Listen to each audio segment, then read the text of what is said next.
Terça-feira, 16 de janeiro de 2018, está entrando no ar, ao vivo para todo o Brasil, mais uma edição especial do Participação Popular. Todo dia, ao vivo, de segunda a sexta-feira, 13h, direto do Salão Nobre da Câmara dos Deputados.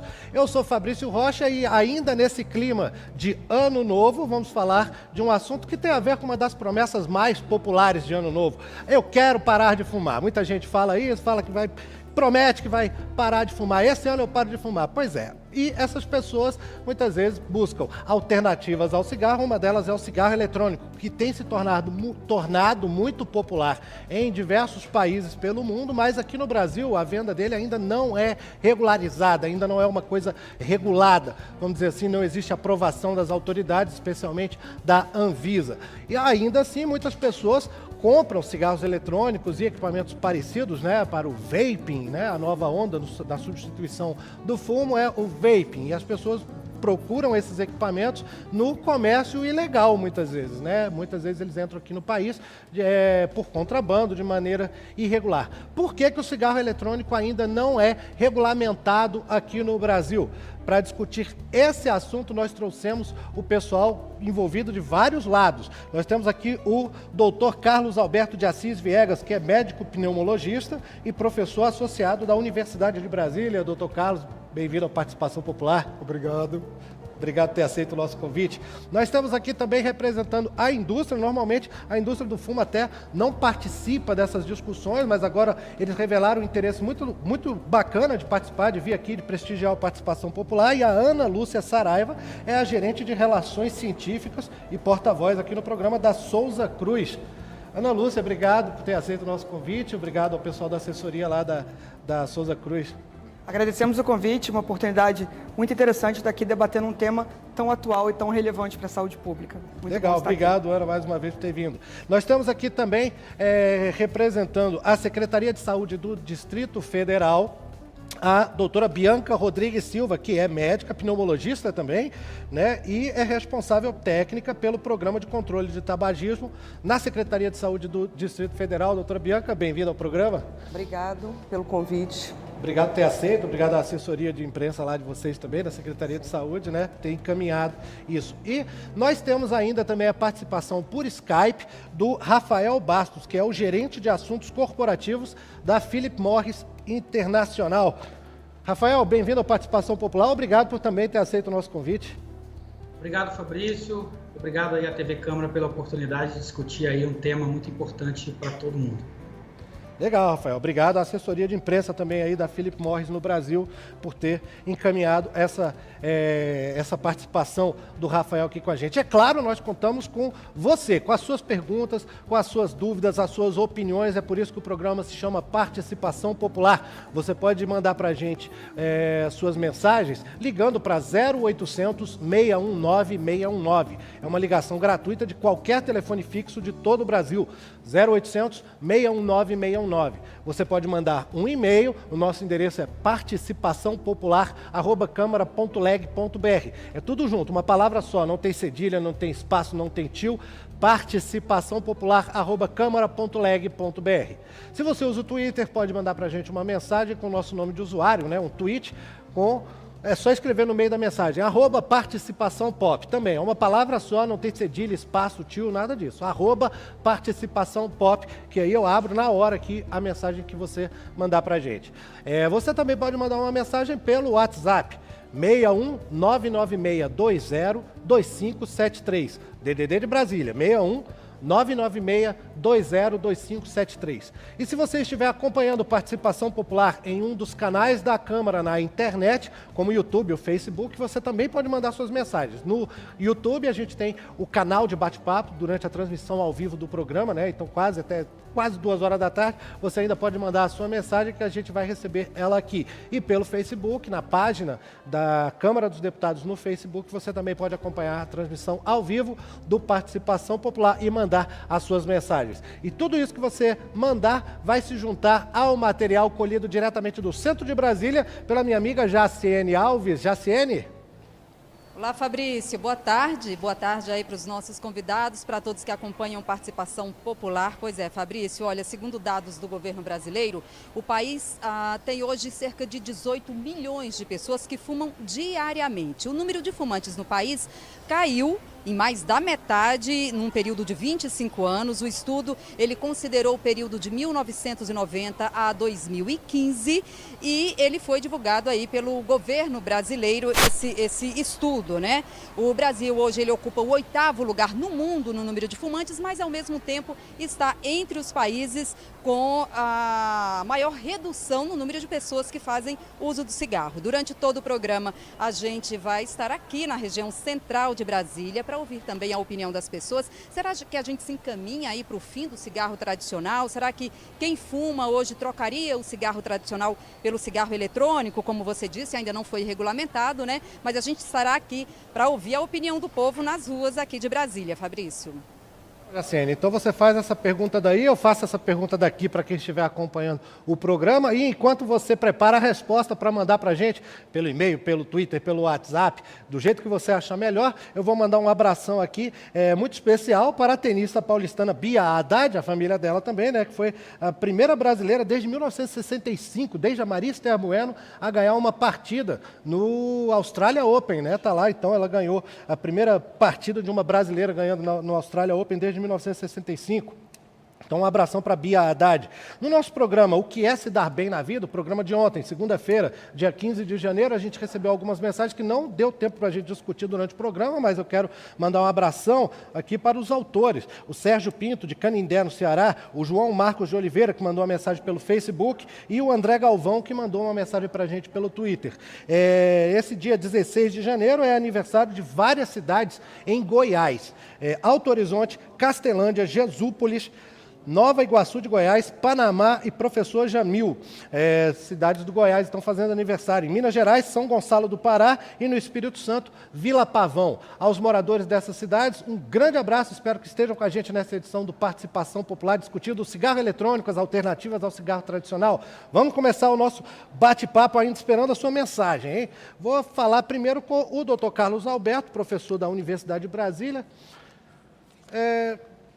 Professor, acho que professor é um título de nobreza, assim, né? Bacana, vou usar o professor. Carlos Alberto, como você Carlos quiser. Alberto, tá, eu gosto do professor. O que já existe de estudo em relação ao cigarro eletrônico, essas alternativas? Muita gente acredita, inclusive alguns médicos, né, divulgam que acreditam que ele é obviamente menos prejudicial do que o fumo tradicional, da combustão do tabaco. Mas o que já existe de estudo realmente, especialmente aqui no Brasil, sobre isso? Eu vou me permitir não responder a sua pergunta diretamente, porque eu gostaria de lembrar que, mais uma vez, nós entendemos que o desenvolvimento do cigarro eletrônico é mais uma estratégia da indústria fumageira, como outras tantas, como foi a colocação de filtro no tabaco, como foi a colocação de cigarros light, como é a colocação de aditivos no tabaco para facilitar o consumo.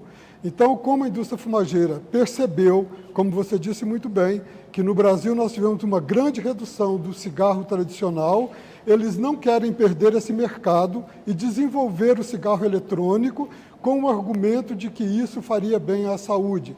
Obviamente, isso é um engodo, porque não existe inalação de substâncias tóxicas que sejam que possam fazer bem à saúde. Mas não é fazer bem, mas pelo menos fazer menos mal. Sim, de qualquer forma, isso é possível? Não podemos entrar nesse jogo de deixar a população em dúvida. Essa é outra estratégia. Quando a população fica em dúvida, ela fala, então eu vou optar por esse, porque esse faz menos mal. O ideal é que ninguém fume, que ninguém inale absolutamente nada. Agora, respondendo diretamente, de fato, os cigarros eletrônicos, quando contêm nicotina, eles contêm uma quantidade menor de nicotina do que do cigarro habitual e menor ainda do que o narguilé, que é um outro tema que foi introduzido pela indústria no mundo ocidental. A gente tem que considerar isso. Então, utilizar o cigarro eletrônico para quem quer parar de fumar, isso não é uma visão correta do nosso ponto de vista. Se você quer utilizar alguma questão, algum grau de nicotina, considerando que você é dependente da nicotina, você pode utilizar a goma de mascar ou o adesivo de nicotina, que vai te causar muito menos danos do que o cigarro eletrônico. Mas as pessoas procuram o cigarro eletrônico exatamente por causa do hábito, né? Daquela Sim, questão do sim. hábito, do visual, inclusive. E nesse caso, ele não seria um substituto aceitável? Tá, esse que você está falando é de um outro componente da dependência. Nós temos a dependência química da nicotina e temos a dependência comportamental e gestual ali, dessa né? coisa psicológica de comportamento. Mas você pode, ao mesmo tempo, pegar uma goma de mascar com nicotina e colocar na sua boca e ficar mascando, que você vai absorver a nicotina e vai satisfazer esse gestual seu. Então, respondendo, o cigarro eletrônico, ele provavelmente é menos danoso do que o cigarro, mas ele não é inócuo de substâncias que vão danificar o organismo e, para nós, não está indicado para quem quer parar de fumar.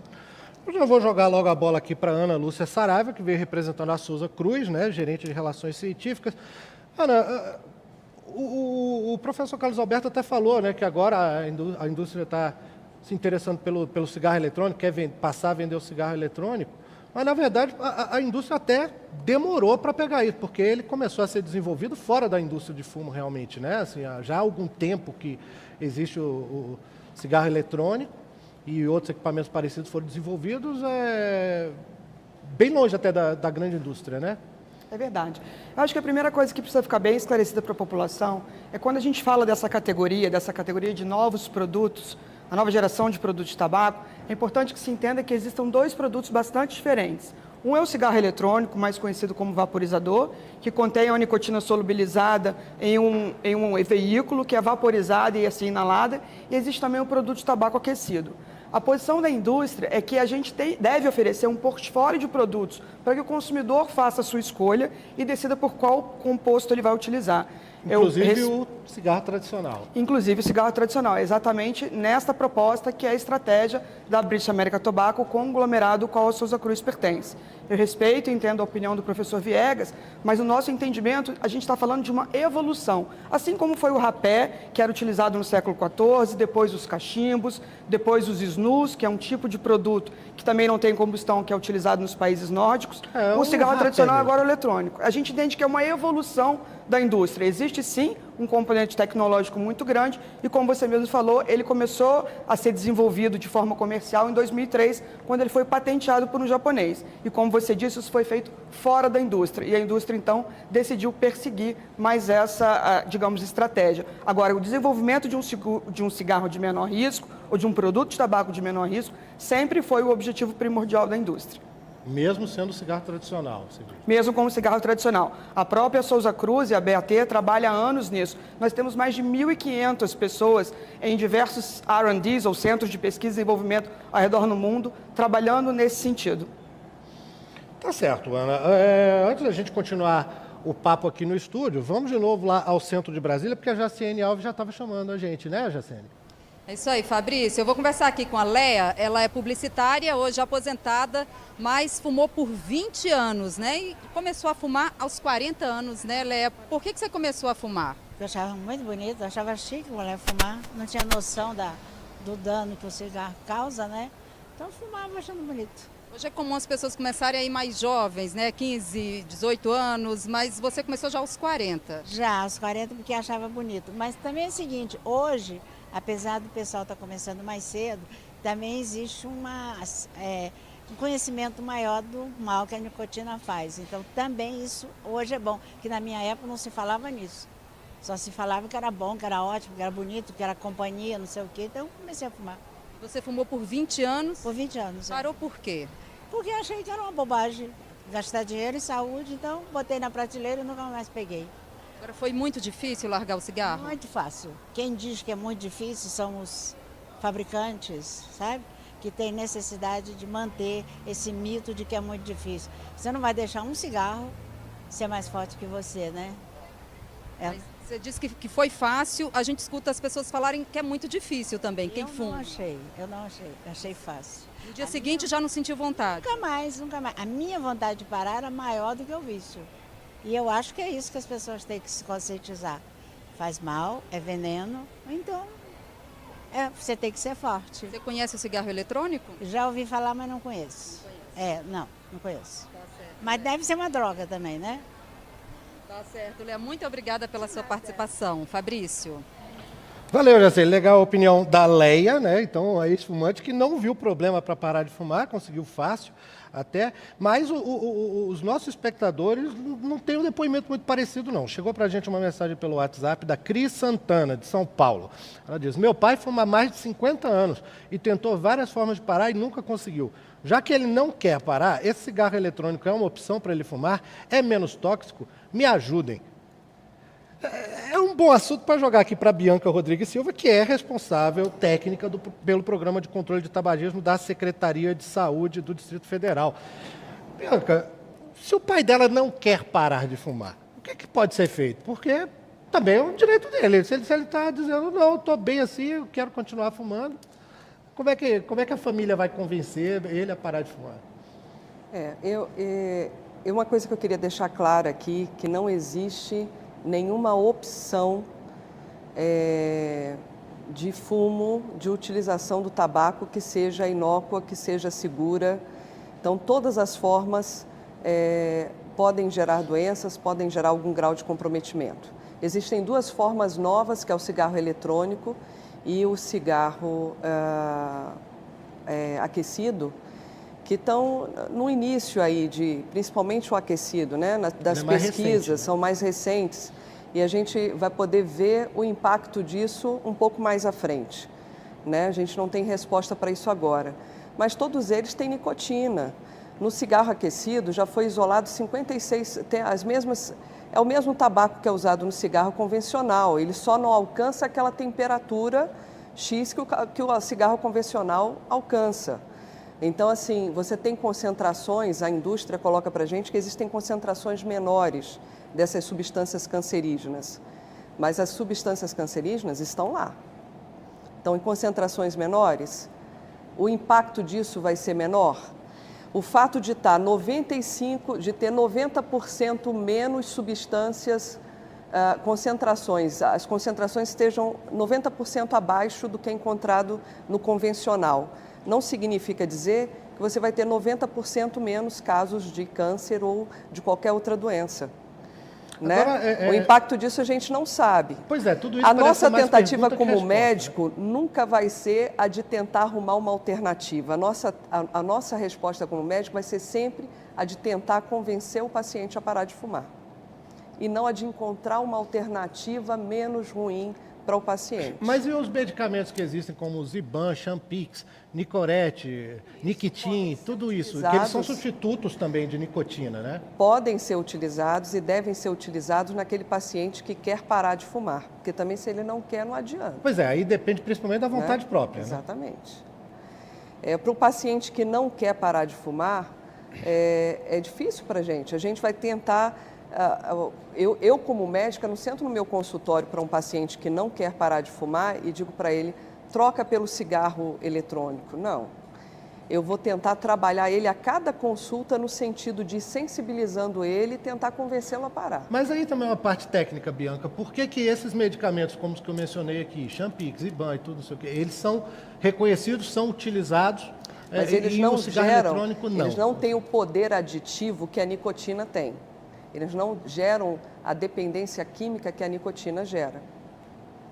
Mas eles também não são, no caso, Niquitin, Nicorette, chiclete, adesivo, eles são baseados em nicotina, né? São, mas você tem ali qual é a ideia quando você utiliza uma reposição de nicotina? Você retirar o cigarro com as suas 4.700 substâncias tóxicas e cancerígenas, oferecer de volta repor um pouco daquela substância aditiva que causa dependência química e ir aos poucos retirando ela até diminuindo as concentrações até parar. Essa é a ideia, né? Da substituição. Exatamente. Mas essa não seria a mesma do cigarro eletrônico também, o mesmo propósito?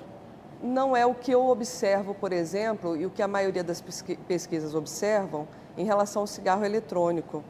Porque no cigarro eletrônico você não tira o hábito de levar o cigarro à boca, você não observa o paciente, na maioria das vezes, reduzindo as concentrações de nicotina dentro do cigarro eletrônico. Você não vai observar isso na prática.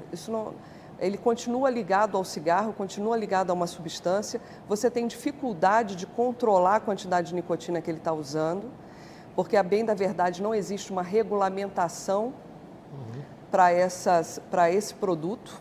Que é então, o centro do nosso programa hoje, é isso. E você vai encontrar produtos com concentrações das mais diversas de nicotina dentro dele, com os mais diversos compostos dentro dele. Você não tem uma boa regulamentação e um bom controle disso, dessa indústria. Eu gostaria de fazer uma intervenção no que ela está dizendo. É importante porque as pessoas hoje, elas estão usando o cigarro eletrônico em ambientes que ela não poderia usar o cigarro habitual, e em casa e nos ambientes de maior intimidade, eles continuam usando o cigarro habitual. Ou seja, essas pessoas estão inalando uma quantidade muito maior de substâncias tóxicas. Isso é importante. Elas substituem onde não vai pode numa fumar, reunião, não pode, em público não pode, ok. Mas continua Mas fumando. em casa, porque exatamente pelo que ela falou. Eu não estou quebrando o hábito, eu não estou quebrando aquele comportamento desse gestual todo aqui. Então, assim, a quantidade de drogas que quem usa o cigarro eletrônico e continua usando o cigarro habitual é muito maior. Eu acho que uma hora a gente vai acabar falando da liberdade individual também, a gente vai acabar entrando nisso, mas eu queria chamar o Rafael Bastos, que é da Philip Morris International, né, do gerente de assuntos corporativos, está com a gente pelo Skype. Você está em São Paulo, né, Rafael? Eu tive uma viagem aqui, precisei ficar em São Paulo, mas primeiro, obrigado, Fabrício, pela oportunidade, cumprimentar aí os membros da mesa, aí, os dois doutores e a Ana Saraiva, e dizer o seguinte, que nós, a Philip Morris tem uma visão um pouco diferente aí do que foi dito pela Ana. A Philip Morris tem uma visão de futuro de longo prazo, que é uma visão de um mundo sem fumaça. E o que é um mundo sem fumaça? Para nós é um mundo onde os cigarros, como são conhecidos hoje, serão substituídos por alternativas de produtos que, em comum, possuem um pilar central, que é a ausência da combustão. E por que a ausência da combustão para nós é um pilar central? Porque hoje já existe um consenso muito grande internacional de autoridades de saúde pública em diversos países que o principal causador das doenças relacionadas ao tabaco, doenças cardiovasculares e outras doenças assim, são ocasionadas quando você acende um cigarro, gera uma combustão e inala uma fumaça. Eu acho que esse é um ponto que é importante para nós. É que daí que vem o alcatrão, né, Rafael? O alcatrão, então, os hidrocarbonetos, vêm da queima mesmo, da combustão. Vem da queima, exatamente. O alcatrão é gerado na queima e você, ao evitar a queima, você consegue ter, sim, um produto, uma alternativa de produto que é menos danoso do que continuar fumando. Eu acho que o ponto que foi levantado pelos dois médicos é fundamental para todo mundo. Fumar não é livre de risco, usar tabaco, seja ele aquecido, seja o cigarro eletrônico, não é livre de risco. Mas, conforme teve a pergunta agora há pouco, ele pode ser sim uma alternativa que reduz o risco do fumante, aquele fumante que não consegue parar de fumar, aquele fumante que quer continuar fumando, como é o pai aí de uma pessoa que falou agora. E apenas endereçando um ponto da doutora Bianca que é importante, que realmente a redução na formação ela é realmente substancial, mas nós também testamos dentro do nosso programa de avaliação também a toxicidade do que é formado, porque ela tem razão. Não adianta você reduzir 95% se aqueles 5% continuam sendo muito tóxicos. Então, dentro do programa de avaliação da Philip Morris, isso também é avaliado. Qual é a toxicidade daquele restante que sobra? E o fato é o seguinte, nós estamos ainda evoluindo nesse produto, mas hoje o conjunto de evidências que nós temos hoje científicas, não só produzida pela Philip Morris, mas também já produzidos por órgãos independentes, o governo do Japão acabou de soltar um estudo, o Comitê de Toxicologia da Inglaterra acabou de soltar um estudo também sobre o tabaco aquecido, demonstram que esses produtos são uma alternativa melhor do que continuar fumando. Ainda que não sejam livres de riscos, isso é fundamental que seja estabelecido aqui.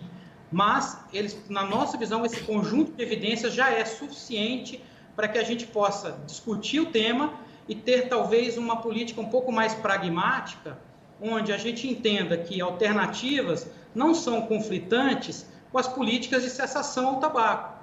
A gente acredita que as políticas de cessação ao tabaco devem continuar, mas reconhecer o papel que essas alternativas de risco reduzido podem ter nessa política pública de saúde é fundamental. Isso tem sido feito e foi anunciado recentemente pelo FDA americano.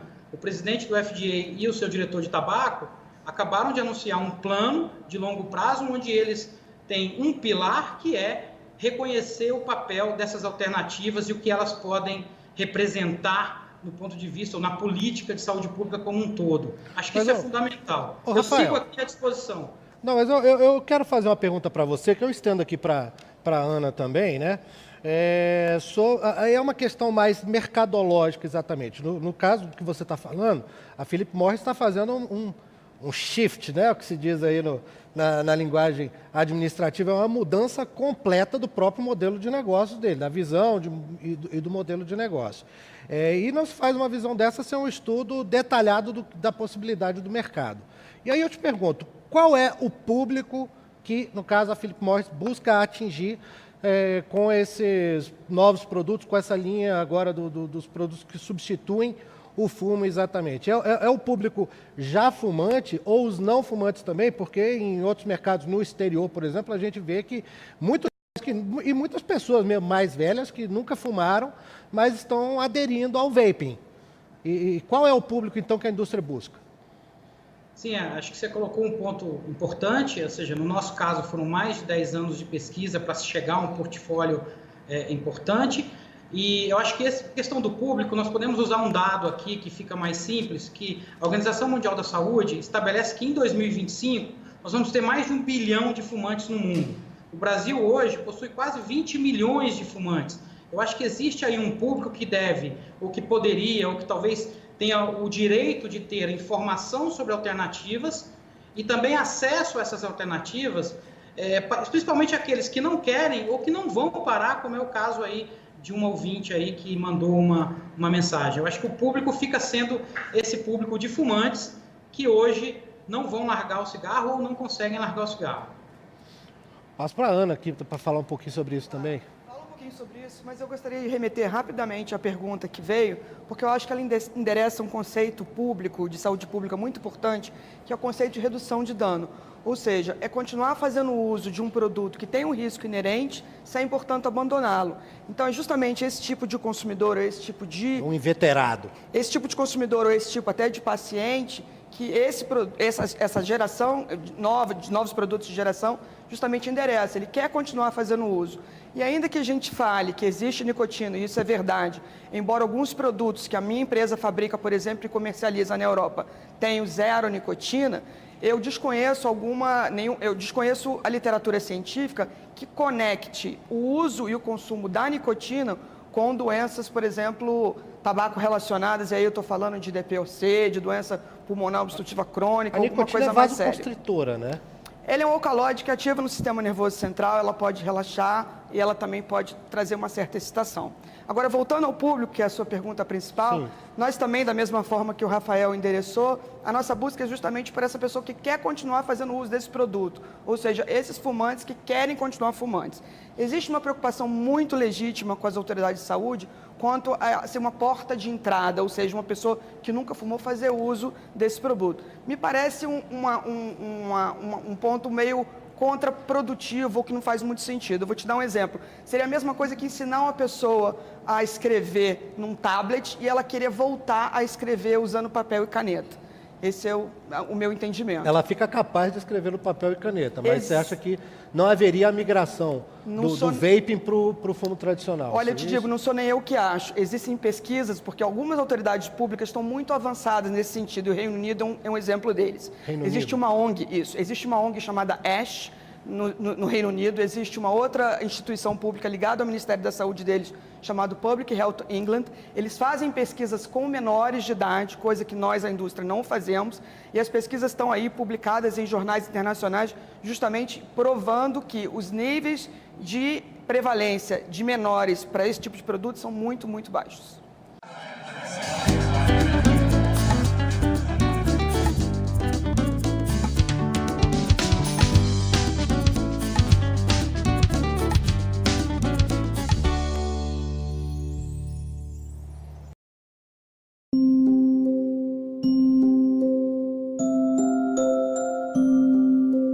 Boa parte dos menores de idade que provam bebida alcoólica provam incentivados pelos pais, num almoço de família ou num churrasco de fim de semana. O governo do estado de São Paulo já está nas ruas com uma grande equipe de prevenção e fiscalização. Dentro da sua casa, o fiscal é você. Álcool para menores é proibido. Uma campanha do governo do estado de São Paulo.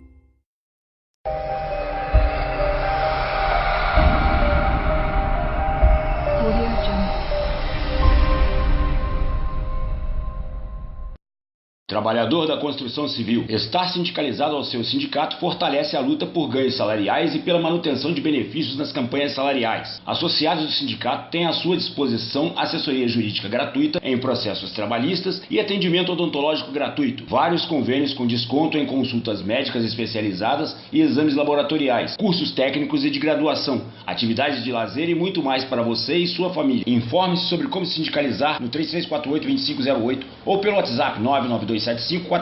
Sindicato dos Trabalhadores da Construção Civil de Volta Redonda e Região. Sebastião Paulo, presidente, e sua diretoria.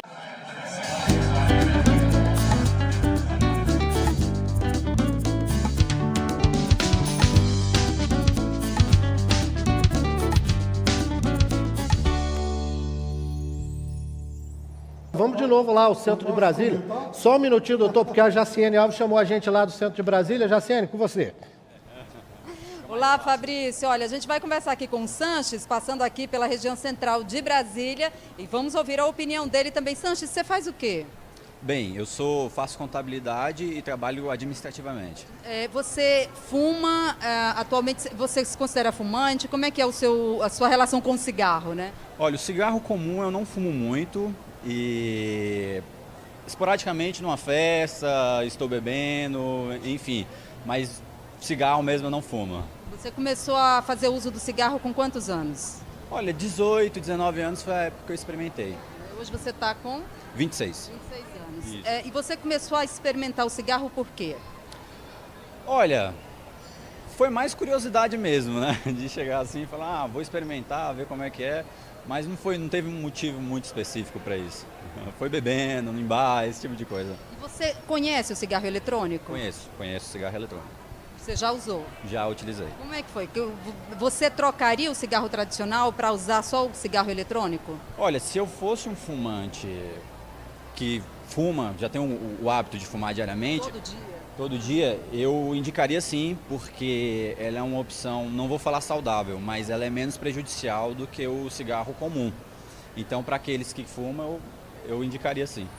Ou seja, você trocaria? Trocaria. Então tá certo. Tem vontade de parar de fumar? Se eu fosse um fumante, como eu falei, que fumasse toda hora, sim, mas... Esporadicamente, não tem problema. Porque eu levo uma vida balanceada, eu faço exercício físico, eu tenho uma alimentação certa. Eu sei que fumar não é nada saudável, mas de vez em quando eu fumo. Tá certo, Sanches. Muito obrigada pela entrevista. Fabrício. Obrigado, Jaciene, por ter trazido a opinião do Sanches. Foi bastante sincero também, né? Pareceu ser bastante honesto na opinião dele, que ele é um fumante eventual, satisfeito com essa condição. Antes de passar a palavra para o senhor, doutor Carlos Alberto, chegou uma pergunta do Alan Teixeira pelo YouTube, que eu acho que o senhor já pode aproveitar uma resposta só e falar dela também. Ele comentou primeiro assim, será o fim e o começo de uma evolução tabagista? E depois ele mandou a pergunta, uma mulher tabagista, engravida, nesse caso, o cigarro eletrônico causaria menos danos à sua saúde e à do feto? É a pergunta do Alan Teixeira. Sim, claro que é menos dano, porque nós concordamos com o que foi dito aqui, que de fato o cigarro eletrônico contém menos substâncias nocivas ao organismo. Quer dizer que não seja nocivo, mas tem menos. Claro que sim, tem muito menos. Então a gente recomenda, e eu acho que o obstetra dessa senhora deve recomendar fortemente que essa senhora não fume absolutamente nada, incluindo o cigarro eletrônico. O que talvez a indústria esteja fazendo, e acho que ela não quer verbalizar isso, não sei, é a questão, eu acredito que ele falou, nós estamos caminhando em direção a um mundo sem fumaça.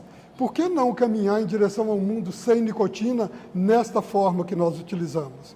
Então é o seguinte, só um dado numérico. Em 2013, o comércio legal de cigarro eletrônico faturou 3 bilhões de dólares. 3 bi?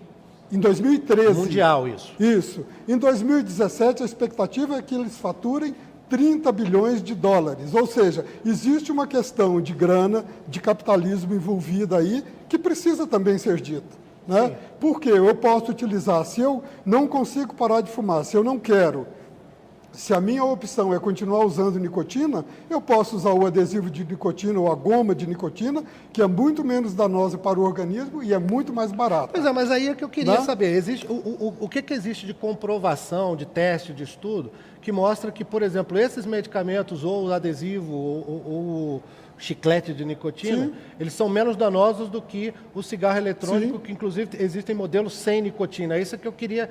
Porque a substância básica que tem no cigarro eletrônico mais antigo, pelo menos, era o propileno glicol, né? Que é usado em lubrificante íntimo, em alimento, em corante, um monte de coisa assim. Que é inócuo até, mas... Mesmo no cigarro eletrônico, que não contém nicotina, existe essa forma, como que a colega colocou, mas continuam presentes substâncias tóxicas. Né? Existem... Mas isso é no caso do que a doutora Bianca apontou, que é o tabaco aquecido, né? Não, do cigarro eletrônico. E no caso do propileno glicol, quais são as substâncias? Você não vai me iludir dizer que o cigarro eletrônico sem nicotina contém apenas vapor d'água. Não é isso. Existem no cigarro eletrônico sem nicotina substâncias químicas que são danosas para o organismo.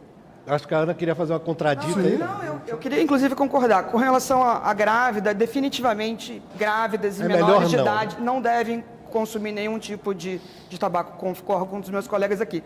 Com relação a essa discussão de vapor d'água, eu também concordo. Não é vapor d'água. O que acontece é um aerossol, ou seja, um sprayzinho do propileno glicol com a nicotina. E a grande questão disso tudo... Eu já vi que é parecido com aquela fumacinha de boate. Não, definitivamente não é. Talvez a pessoa que se expressou, e por isso eu acho que discussões como essas, técnicas com pessoas da área de saúde, sejam tão relevantes. Ele literalmente é um aerossol, e talvez por isso essa associação com o sprayzinho. Mas esse aerossol, e a grande questão desse aerossol, então é o controle da temperatura, que ele é muito importante, tanto no produto de tabaco aquecido, quanto no cigarro eletrônico. Quando você tem a situação que você tem no Brasil, o mercado está acontecendo, você pode ir ali na Feira dos Importados ao lado da Anvisa, você pode comprar livremente esses produtos, eventualmente fabricados na China, sem nenhum tipo de controle de qualidade. Se a temperatura desses produtos aumentar demasiado, sim, outras substâncias são geradas, como degradação, por exemplo, do propileno glicol, que é um veículo utilizado na indústria farmacêutica, mas que obviamente não pode ser elevado a temperatura de 800, 900 graus. Aí ele passa a ser Exatamente. tóxico. Agora, o que eu acho que está muito embrionário no Brasil ainda é essa discussão como um todo. Então, por exemplo, você perguntou, existem pesquisas. No último mês de outubro, o Ministério da Saúde inglês fez uma campanha incentivando as pessoas a pararem de fumar. Ou seja, eles têm uma coisa da relação de outubro, October em inglês, então chama Stop Over. Pararem de fumar e começarem a utilizar produtos de nova geração, ou seja, incentivando o uso esses produtos eletrônicos, seja o tabaco aquecido ou seja o cigarro eletrônico, em detrimento do cigarro tradicional, justamente porque a eficácia dele se comprovou lá muito maior do que drogas como a bupropiona ou a nicotina propriamente dita. A bupropiona é a do Champix. Isso, né? isso. Do E uma outra coisa muito importante que pouca gente sabe, só para fechar, a nicotina utilizada nos cigarros eletrônicos por empresas sérias e regulamentadas mundo afora é a mesma nicotina utilizada na indústria farmacêutica. A mesma. O Rafael Bastos, da Philip Morris, pediu a palavra para a gente aqui. E, Rafael, eu queria já até te perguntar, qual é a situação que vocês da indústria enfrentam aqui no Brasil em relação à Anvisa? Se já houve um pedido formal ou a apresentação de um estudo, alguma coisa assim, pela indústria, para a Anvisa em busca dessa regulamentação e também como que a indústria farmacêutica tem recebido essa concorrência, já que está disputando um público que está interessado em parar de fumar também. Eu queria que você pudesse, além do que você já ia dizer, eu queria que você pudesse falar disso também, Rafael. Obrigado, Fabrício. Eu acho que é importante a gente deixar claro que o público que quer deixar de parar de fumar não é um público que deve endereçar produtos alternativos de nicotina. Acho que a pessoa que quer parar de fumar tem outros caminhos, tem os nossos pneumologistas aí que comentaram os caminhos de remédios e tal. Nós estamos falando de um público que não consegue ou que quer continuar com o uso do tabaco. E para isso existe o tabaco aquecido. Eu acho que, primeiro, um outro ponto sobre a questão da nicotina, eu acho que é fundamental a gente trabalhar com uma equação importante quando a gente fala de saúde pública, né? Acho que não adianta nós desenvolvermos um produto que tenha risco reduzido, que não seja aceito pela população. E eu acredito que hoje, se você tem um produto que tenha um risco reduzido, mas que ele não entrega o que o fumante quer, o que ele está acostumado a receber, esse produto não vai ter lá na frente atingir os objetivos de saúde pública, que é buscar uma redução de risco individual e uma redução de dano da população. Importante essa questão da regulamentação no Brasil, Fabrício, porque nós estamos, inclusive nesse momento, aguardando uma avaliação da Anvisa. A Anvisa está revisando a sua norma que rege o registro de todos os produtos de tabaco do país, e nós acreditamos aí, temos conversado, mantido diálogo com a Anvisa, de que produtos de tabaco aquecido, né, por ser um produto de tabaco, eles têm que estar com uma regra clara dentro de uma norma que registra produtos derivados de tabaco. De outra forma, nós podemos começar a ter situações como que a Ana está dizendo, de comércio ilegal de produtos, ou seja, o Brasil não pode ficar de fora.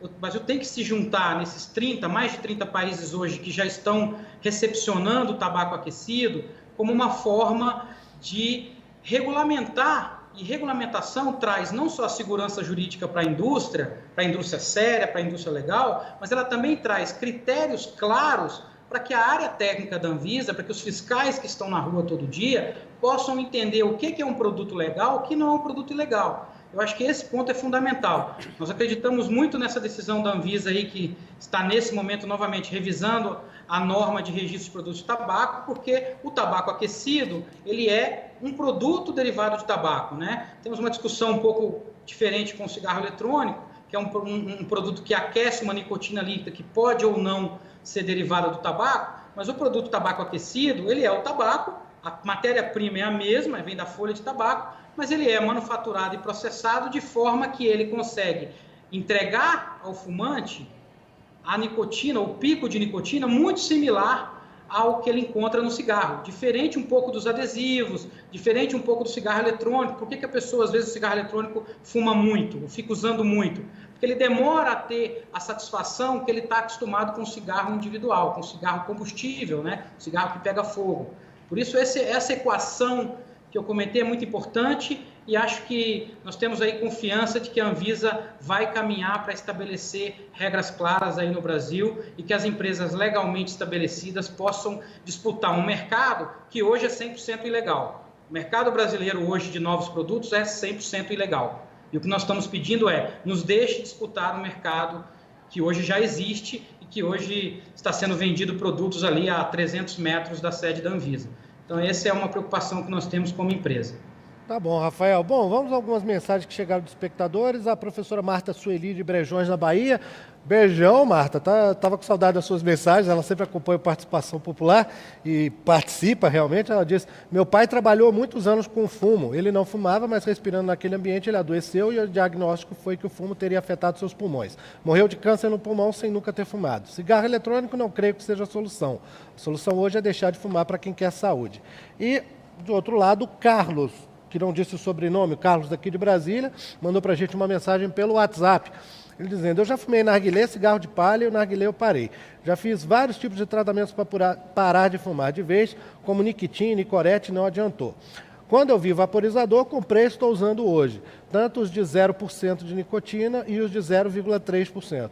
Hoje estou feliz, pois não fumo mais o cigarro de palha. Minha esposa está feliz, meu pai também, porque o cigarro eu ficava com cheiro. E hoje em dia eu não tenho mau hálito nem mau cheiro no corpo. Tá? A experiência de um usuário do vapor, né? do vaporizador. Vamos de novo ao centro de Brasília. Jaciene Alves, com você.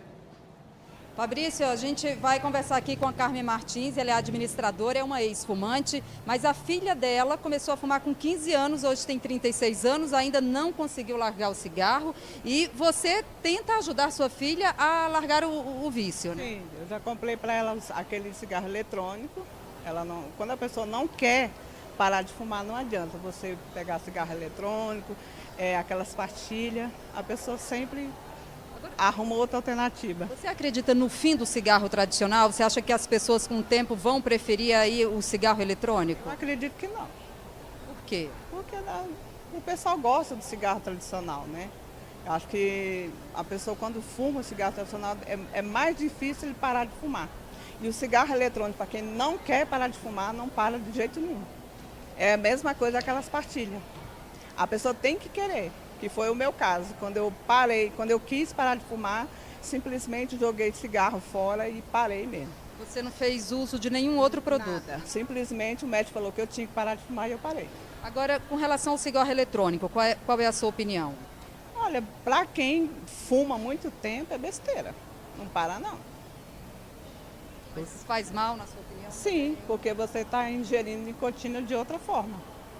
Não diretamente como o cigarro, mas aquelas bisnagazinhas que você coloca, acho que é tipo um refil, aquilo ali é nicotina. É a mesma coisa, é a partilha. É nicotina também. Tá certo, Tá muito, bom? muito obrigada. Não por isso. Fabrício?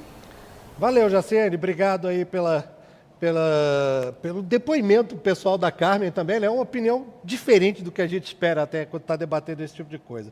Perguntar para a doutora Bianca, que está muito calada ali, não participou, só deu para botar ela na discussão durante o começo do programa, na primeira rodada. Bianca, a gente vê que na Europa, especialmente, o cigarro eletrônico, em suas diversas formas, especialmente a que eu conheço mais é aquela do líquido mesmo, né, do propileno glicol. Na Europa, ela tem tido muito sucesso, tem muita gente adotando, inclusive não fumantes também, o que gera algumas discussões, gera alguma polêmica lá. E, ao mesmo tempo, lá a gente vê que a campanha anti-fumo ela não tem a mesma eficácia que tem aqui no Brasil, por exemplo. Aqui, ela foi muito mais eficiente do que na Europa, em que as pessoas continuam fumando bastante. O europeu tem isso de fumar muito, em alguns países até tem aumentado. Na Rússia, por exemplo, aumentou o número de fumantes recentemente. Por que existe essa diferença de público, na sua opinião? Você que trabalha com o combate ao tabagismo ali. O brasileiro, ele aceita mais esse tipo de coisa? O europeu, ele leva isso mais para o campo da liberdade individual? O que acontece de diferença nesse caso? Eu acho que o resultado aqui no Brasil, ele vem de um conjunto de ações, né? Então, quando o Brasil ele aceitou fazer parte da Convenção Quadro, e a Convenção Quadro foi um documento assinado por 191 países se comprometendo a desenvolver várias ações no sentido de diminuir o consumo de tabaco, né? Ele desenvolveu várias frentes de ação. Então, o Brasil hoje oferece tratamento gratuito na rede pública. As pessoas têm fácil acesso. Aqui no Distrito Federal, por exemplo, a gente tem muito fácil acesso ao tratamento. Tem fácil acesso aos medicamentos de graça. Você tem toda uma política em relação à propaganda que foi desenvolvida também dentro do Brasil. Restrição do uso do tabaco em lugares públicos, em lugares onde tem a circulação de pessoas. Então, todas essas medidas que foram sendo tomadas ao longo do tempo acabaram gerando o resultado que a gente tem hoje. Nem todos os países entraram e se dedicaram, talvez, da mesma forma que nós fizemos. Nós temos muitas linhas de frente de trabalho em cima de alcançar esse objetivo de reduzir o consumo do tabaco no país. Né? Então, aqui se investiu mais nisso, talvez, do que nos países da Europa? Talvez. E aí tem uma coisa também de comportamento, eu acho, e de cultura. O brasileiro, eu acho que ele desperta bem para essa coisa de querer uma vida mais saudável, em busca de qualidade de vida, né? Eu acho que cada dia mais as pessoas vão em cima disso, de qualidade de vida. E isso é muito comum entre nós, né? A gente tem visto o aumento do consumo, por exemplo, de suplementos alimentares, né? E a busca por academias, né? O brasileiro está indo numa tendência fitness. Cuidado com peso, com tudo, né? E essa variação, Fabrício, se me permite comentar rápido, pois não. É justamente que endereça a estratégia da nossa indústria, ou seja, realmente o comportamento do consumidor ele varia. E por isso essa proposta onde está observando. E do regulatório eu queria pontuar também que não tão importante quanto a Anvisa, é a importante da Casa do Povo, do Congresso Nacional. Então, recentemente eu participei de uma audiência pública, a nossa empresa participou de uma audiência pública aqui no Congresso Nacional, para discutir justamente esse mesmo assunto. Foi com a deputada Dorinha, uma iniciativa muito boa, e a gente espera participar de mais audiências públicas como essa. Porque no caso da implementação de um marco regulatório para essa categoria, ele pode se dar ou pela própria Anvisa, pela revisão das resoluções, né, que regem a indústria do tabaco ou por um Congresso Nacional que é a autoridade realmente constitucional para fazer isso. E que justamente começa com a discussão em audiências públicas, um debate amplo, envolvendo a autoridade de saúde, como os dois colegas aqui presentes, a indústria, as pessoas, como o seu programa acabou de entrevistar. Muito interessante a iniciativa dela. É que, pô, debater o assunto é importante, né? A Valdenice mandou pra gente uma pergunta pelo WhatsApp, ela não disse o sobrenome nem a cidade dela. O DDD é 77, alguém sabe? Isso é Bahia, né? Interior da Bahia. Interior da Bahia. Valdenice diz, eu tenho 43 anos, fumo há uns 20 anos. Gostaria de parar de fumar, mas não consigo. O que vocês me recomendariam? Acho que tem muita gente com essa pergunta aí assistindo a gente. O quê? O que fazer? Bianca, você que... A Bianca tem experiência nisso exatamente. Ela quer parar de fumar e o que recomendaria para ela? Procurar um grupo de ajuda? Procurar chiclete? O que é o... Eu acho que o primeiro passo é procurar um médico que possa ajudar ela nesse processo. E existe isso hoje na rede pública do Brasil todo, esses grupos de apoio, com acesso a médico, com acesso a remédio, com acesso à terapia cognitivo-comportamental, que é algo que é muito importante dentro desse tratamento para quem quer parar de fumar. A gente tem acesso a isso de forma gratuita, no Brasil todo. Eu tenho informação aqui que chegou que a gente conseguiu a ligação, a nossa produção estava falando, você mencionou, Ana, a deputada professora Dorinha Seabra Rezende, do Democratas de Tocantins, e que ela parece que já está com a gente. Deputada, está ouvindo bem a gente? Estou sim, boa tarde. É um prazer poder falar com vocês de um tema extremamente importante. Ô, deputada, bem-vinda mais uma vez ao Participação Popular, já é quase uma figurinha carimbada nossa, vai receber a plaquinha de patrimônio em breve, aqui do Participação. E a senhora convocou uma audiência para debater essa questão do comércio irregular de cigarro eletrônico e produtos parecidos, né? Na verdade, eu faço parte da Comissão de Saúde e Seguridade e o meu objetivo era fazer um enfrentamento em relação à questão do cigarro eletrônico. A participação da Anvisa foi importante, de pesquisadores, da própria empresa.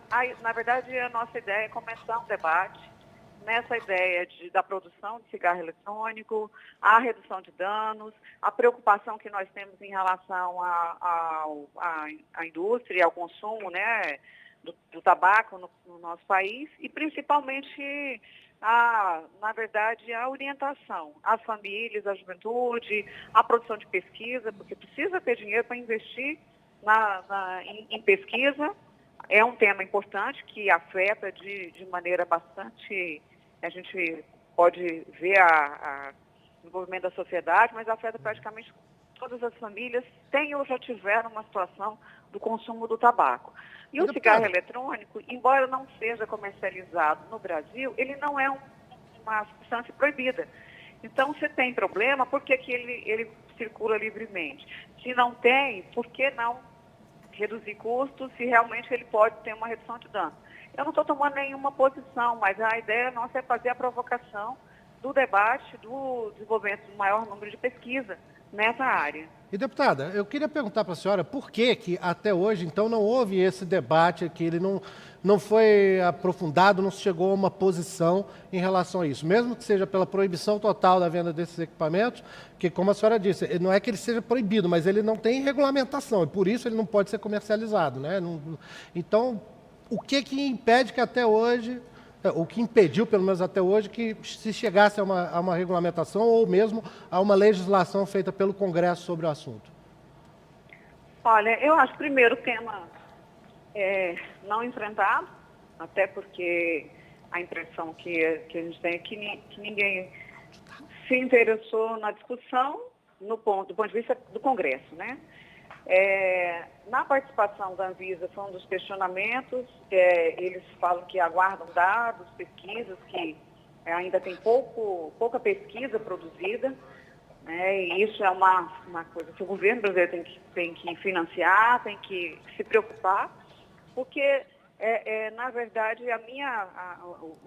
a provocação básica é se o cigarro eletrônico pode ser um instrumento importante de redução de dano e de redução do consumo? Pode.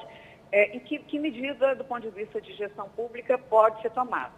Se o problema não for enfrentado devidamente, e as pessoas podem tiver dinheiro. Quem tem dinheiro consome no Brasil. Quem tem dinheiro pode trazer do exterior, pode passar livremente. É uma alternativa? Não é uma alternativa. Acho que nós temos a obrigação de realizar pesquisa e trabalhar do ponto de vista da recomendação. Eu acho que é uma responsabilidade de todos nós. Então, a primeira audiência pública foi bastante interessante, houve um interesse, uma participação das pessoas convidadas, dos pesquisadores, da própria Anvisa que esteve presente, e nós vamos continuar o debate e, mais do que isso, provocar para que a Anvisa possa trabalhar de maneira mais até ágil, porque se precisa de mais pesquisa, de mais dados, quem é que tem que fazer? Nós temos que fazer. O governo tem que se posicionar em um sentido ou no outro. Nós não podemos fazer de conta que o problema não existe. Nós temos um problema, eu estava ouvindo a participação da população, das pessoas que estão aí no estúdio, acompanhando, participando do debate, da questão da preocupação com o crescimento do consumo. Tem que a gente sabe que houve um avanço, né? Tem que tomar uma decisão mais científica, menos política e mercadológica, inclusive com isso, né, deputada? Deputada, a gente está chegando no final do programa, eu só tenho tempo para agradecer para a senhora por ter estado com a gente aqui, por ter nos atendido, participação popular mais uma vez. Muito obrigado. Eu que agradeço e eu tenho certeza que nós vamos voltar a discutir este tema, porque é tema de saúde pública.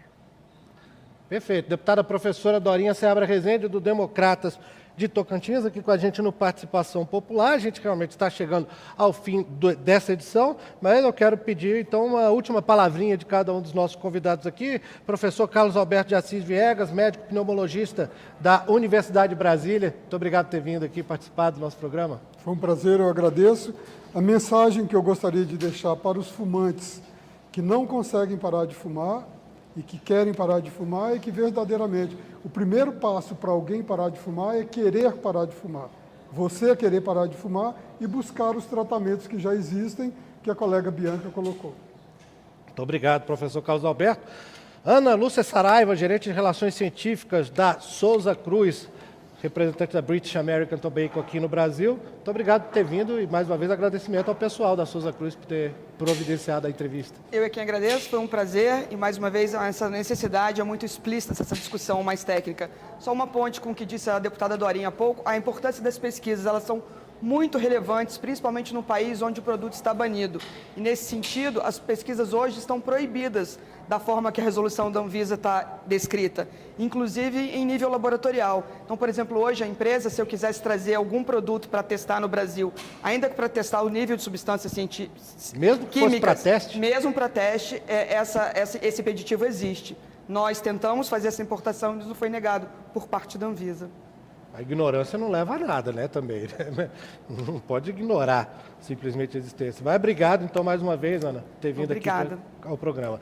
Bianca Rodrigues Silva, médica pneumologista da Secretaria de Saúde do Distrito Federal, do Programa de Controle de Tabagismo da Secretaria. Muito obrigado por ter vindo à Participação Popular. Agradeço a participação e gostaria de lembrar que não existe um produto derivado do tabaco inócuo, sem consequências, totalmente seguro, isso não existe. Repetindo o que está escrito lá no MASP, né? Não existem níveis seguros para o consumo dessas substâncias. Não existe. O ideal tá bom, Bianca, não muito consumir. Obrigado mais uma vez. Viu? E Rafael Bastos, da Philip Morris, muito obrigado por ter participado do nosso programa aí ao vivo de São Paulo, Rafael. Obrigado, fico aí à disposição também dos nossos convidados aí, das autoridades aí de saúde, se quiserem se aprofundar, eu disponibilizei alguns estudos para eles e fico aí também à disposição deles, caso queiram conhecer um pouco mais de estudos independentes sobre esse tema de tabaco aquecido. Obrigado, Fabrício. Obrigado, Rafael. Obrigado à assessoria da Philip Morris e muito obrigado a você que nos acompanhou nessa edição do Participação Popular todo dia, hein? Só lembrando, amanhã tem mais, viu? Nessa quarta-feira, 1h da tarde, ao vivo do Salão Nobre da Câmara dos Deputados. Mais um tema importante aí do Participação Popular. Um grande abraço para você. Eu sou Fabrício Rocha. A gente se fala, a gente se vê. Tchau.